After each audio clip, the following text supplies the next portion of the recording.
sulitin natin no yung oras. Samtang wala pa nag-start ang atong program. Tungkol kay syempre sayang man pod, no? Sa tanan nga mga nag-request from Misamis Oriental, Ma'am nalimtan na nako. Basta kay Misamis Oriental, no? Mr. and Mrs. Halagat.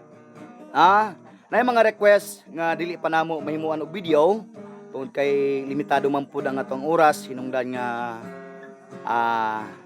mag-public apology me, no? Sa mga nag-request, sir and ma'am. Then sa kaibigan ko na abogado, no, nandiyan sa Manila. Pasensya na po doon sa mga video na kung saan hindi namin na itagalog, no? Na hindi namin na i-translate doon sa Tagalog. But at the same time, o sa Tagalog pa, sa Bisaya pa na papaningkamutan talaga namin, no? Na mai-translate siya para nang sa ganun ay maiintindihan mo kung ano talaga ang pakay, kung ano talaga ang malalim, no? Malalim na punto ng awiting aming inaawit. At yun naman po, maraming salamat. Thank you for watching. God bless us all.